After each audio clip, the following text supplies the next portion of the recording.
Hi everybody, so this here will be a quick tutorial on how to use your graphing calculator to solve one of the word problems that you're going to see on your test.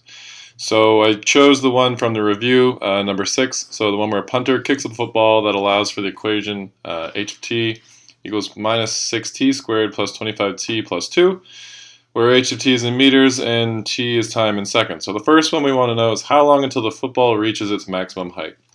So what we want to do is we want to come over and plug in our equation and y equals. So I'll hit y equals. It'll bring me to this screen here.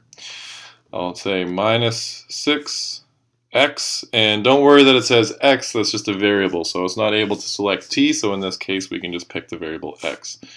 Make sure you put it squared plus 25x plus 2.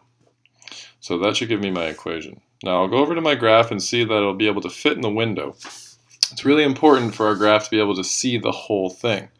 Now we're not allowed to see the vertex here, so we have to go and hit the window button. And we have to do some changing around here.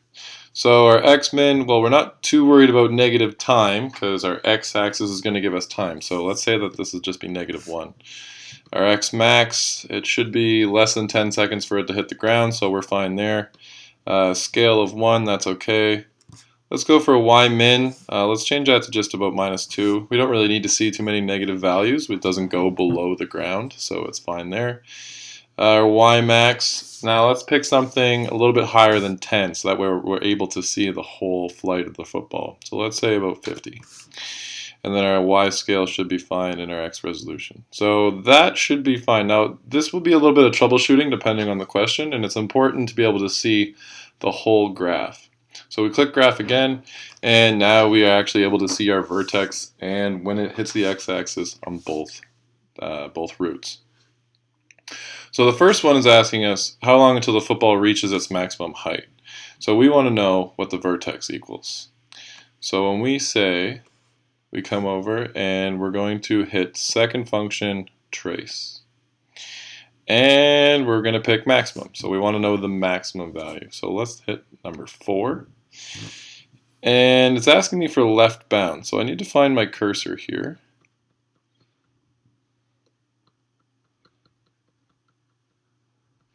There we go, there's my cursor. So we want to make sure that this little cursor button is on the left-hand side of our vertex. So our vertex is right here. We need to make sure that that cursor is on the left side of our vertex.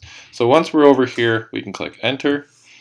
Then we're going to ask for right bound. So the right bound, we will move over to the right-hand side of that vertex point right here. And we'll hit enter again. Of course, it's going to ask us to guess. And yes, I would love for it to guess this. And here we go. So that means that our x value, or our time in which the football was at its highest, is at 2.083 seconds. So this is our x value here. And the height at which the football was at that time was 28.04. So that means that for A, or 1, I guess over here, how long until the football reaches its max height? We'll say t is equal to 2.083 seconds.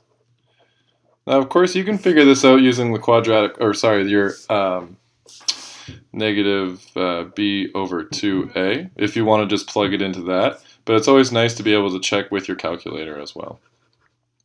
So let's take a look at number 2. What was the maximum height? Well, luckily it just did that calculation for us as well. So the maximum height at that maximum time was 28.04. So we have h of t is equal to 28.04. So 1 and 2 done very quickly, already finished.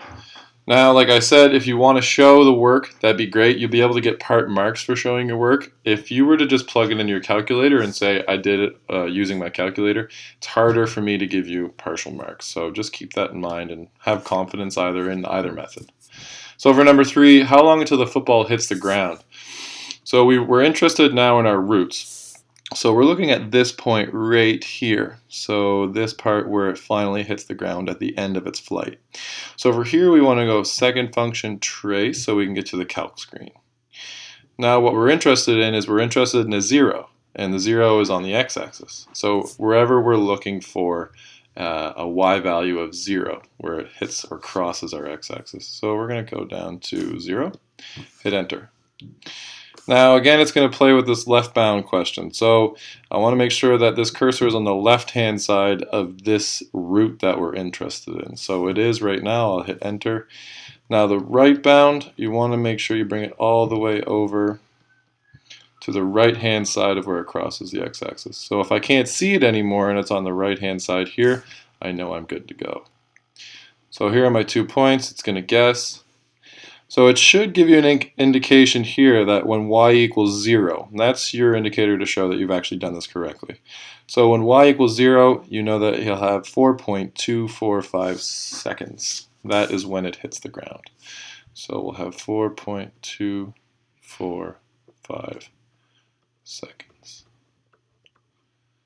Again, you can solve this by using the quadratic formula with this equation up here, and you will be able to get this as one of your 2 answers. The other answer will be a negative because we already start off at 2, and that's our y-intercept. So you'll get a negative number in here for one of your roots, and the other root will be 4.245. So again, you could use the quadratic formula with this equation up here.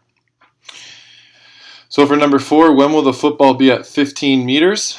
We'll have to change something in our y equals. So we'll click over here where y equals, and we want to start a new graph, and we'll say where y equals 15, which will draw a line on our graph, right? So at the value of y, we'll just have a line at 15.